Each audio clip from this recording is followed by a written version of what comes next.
बाबा साहेब जी अरे बन के विधाता रचल संविधान।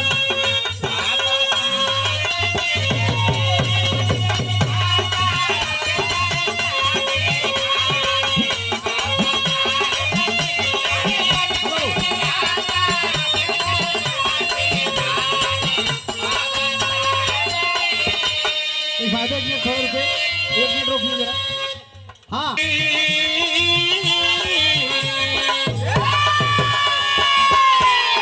बाबा साहब जी बन के विधाता रचल संविधान।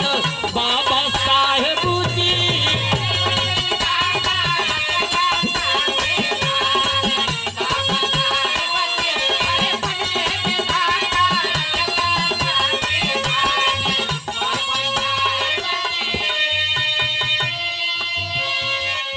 आज बाबा साहब जिन्हें लोग भगवान मानते हैं, भगवान से भी पूरे भगवान की नसबंदी करने वाले हमारे बाबा साहब, हमारे मसीहा। भगवान किसे कहा जाता है? ऐसे महापुरुषों को भगवान कहा जाता है। केहू जमीन से पैदा भयल, केहू आँखी से पैदा, काने से पैदा भयल, जेके देखबे न कैली ऊ भगवान। बारे समाज से अंधभक्ति से बाहर निकलिए, वास्तविक बनिए। हम ही नहीं कहते कि आप नास्तिक बना या आस्तिक बना, लेकिन आप वास्तविक बनिए। जवन सच्चाई दिखती है जो, आप उसको मानिए। बाबा साहेब जी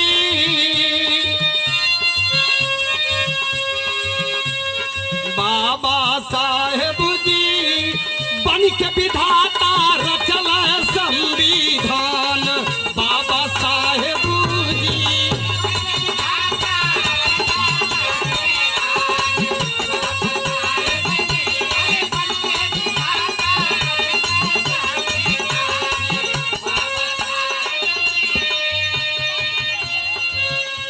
पहली लाइन पर आप गौर करिएगा कि कौन सी जिल्लत की जिंदगी बाबा साहब ने जिया।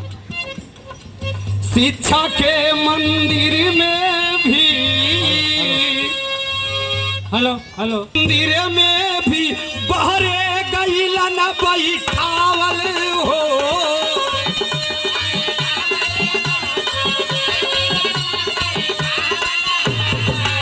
अरे गई बैठावल बाबा बहरे। शिक्षा के मंदिर में भी बहरे गईला न बैठावल हो।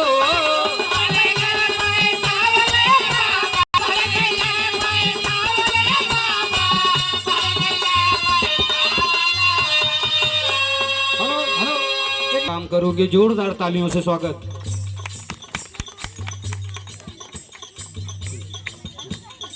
मंदिर में भी बहरे गईला न बैठावल हो।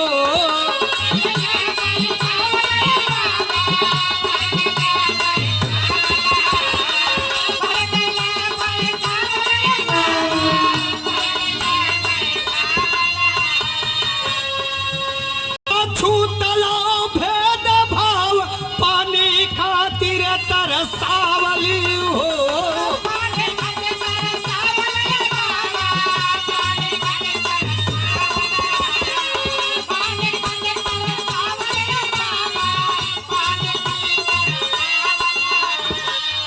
हेलो भैया रुकिए, थोड़ा सा म्यूजिक थोड़ा करिए। मंदिर में भी बहरे गईला न बैठावल हो।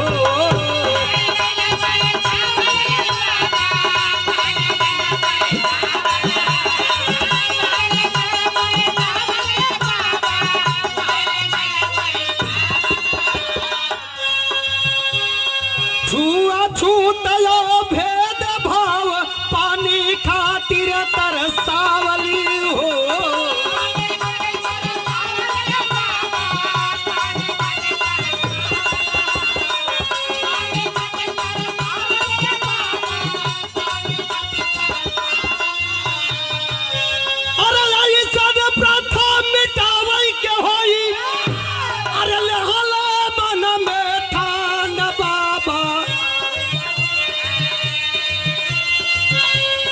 बाबा साहेब जी बन के विधाता रचना संविधान। बाबा साहेब जी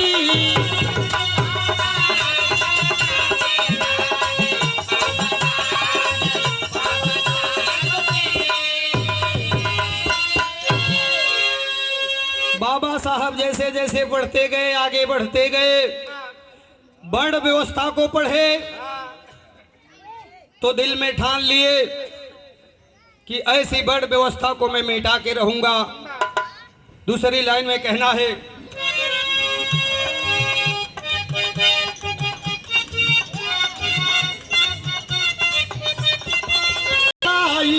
लंदन कैले पढ़ाई हो।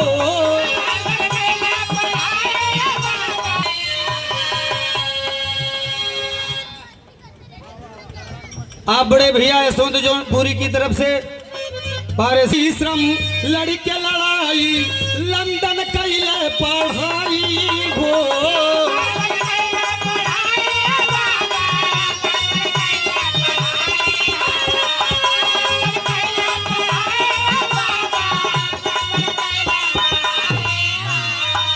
बनबारिस्टर भारत आइल नौकरी गइल पाई हो।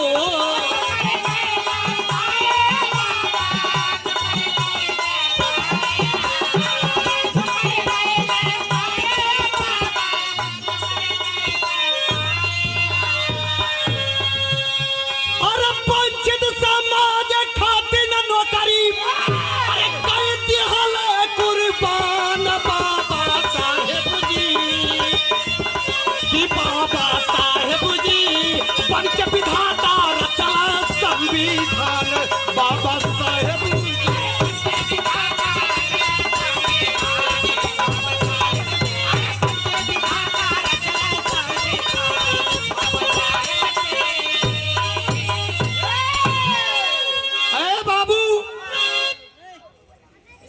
बाबा साहब ने 4-4 बच्चों को कुर्बान कर दिया, लेकिन ये समाज आज भी पहचानने से इनकार करता है। जय भीम बोलते हैं लोग, जानते हैं पर मानते नहीं। भैया जय भीम, जय भीम बोल रही है, घरे में जाइए तो दुर्गा जी के हार चढ़े।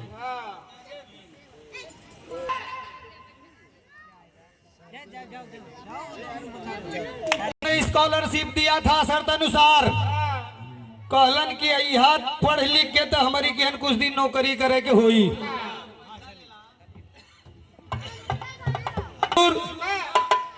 नौकरी मिली, लेकिन जब वहां भी छुआछूत फाइल लोग दे तो फेंक के दे।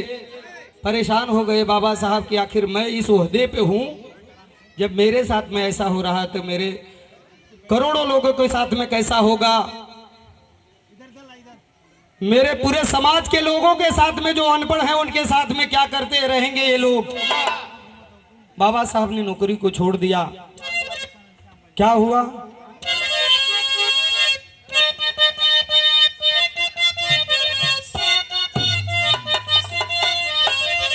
अरे शोषित समाज यो पिछड़न के अरे अगुवाई हरदम कैला हो।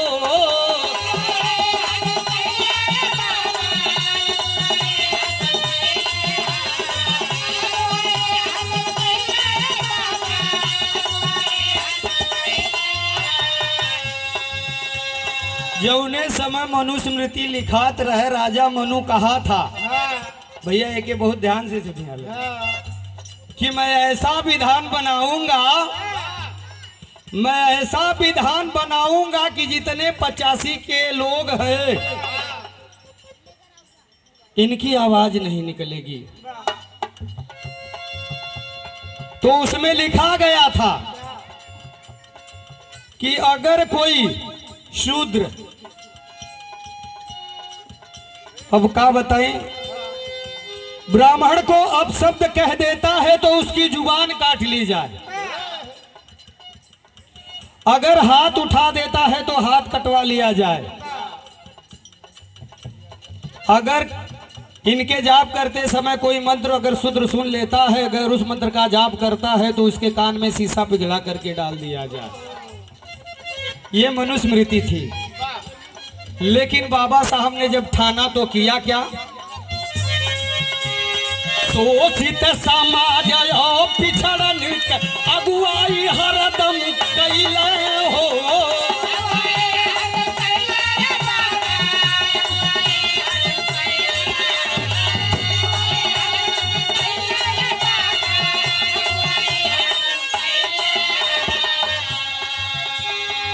सर्व समाज सम्मान का दर्जा संविधान रचवला हो।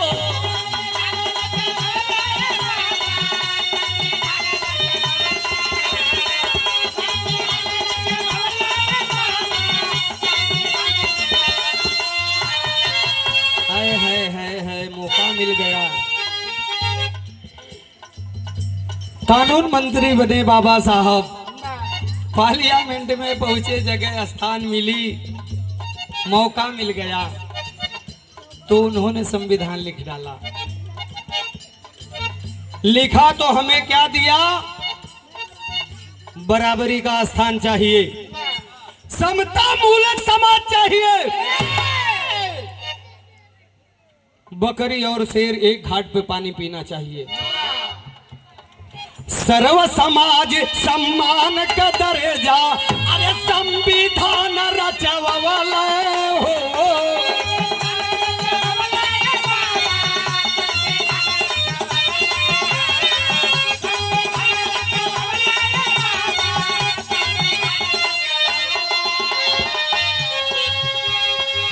आखिरी लाइन हुई कि गीत का आप लोग अरे पूरी तरह से लागू होता। यही बात लिखा था कि जिस दिन यह संविधान पूरी तरह से लागू हो जाएगा, चाहे 15 हो या 85, कोई गरीब नहीं कहा जाएगा।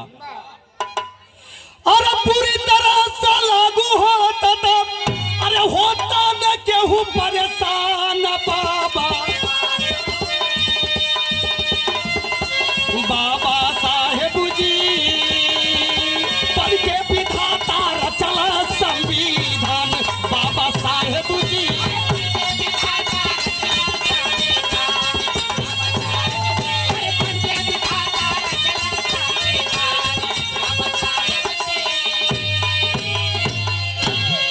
लेकिन आखिरी में कहना है कि हमारे गुरुजी ने क्या कहा? स्वर्गीय नटखट बाबू नंदन पंचम कही के गईल हो।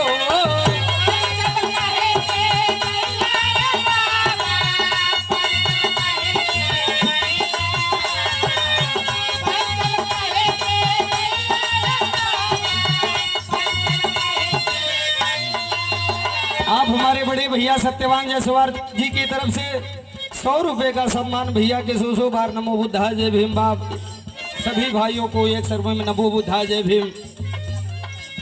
स्वर्गीय नटखट बाबू नंदन पंचम कही के गईल हो।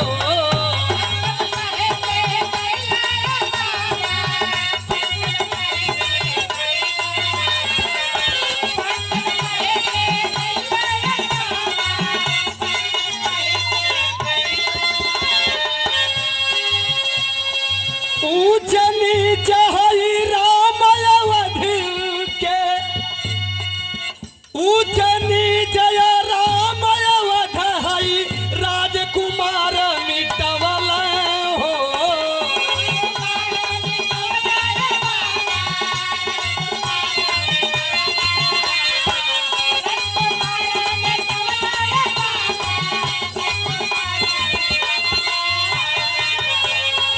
आज बिरादरी का कोनो बात नहीं खे। कबीर जी हमारे बीच में है, आप खड़े हो जाइए। कबीर जी मैं स्वागत करना चाहूँ, एक बार जोरदार तालियों से स्वागत करिएगा आप लोग जिनकी लेखनी को मैं गाता हूँ। आप पंकज यादव कबीर जी।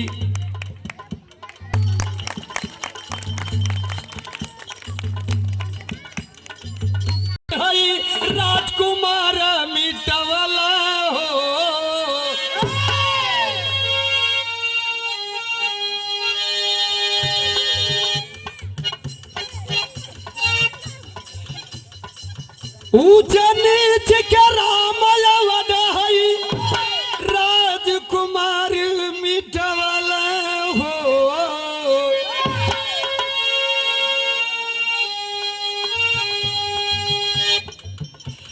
और पंकज राजेंद्र के समाज में अरे चाहिए वो सम्मान बाबा कि बाबा साहेब जी बन के विधाता रचल संविधान बाबा साहेब जी।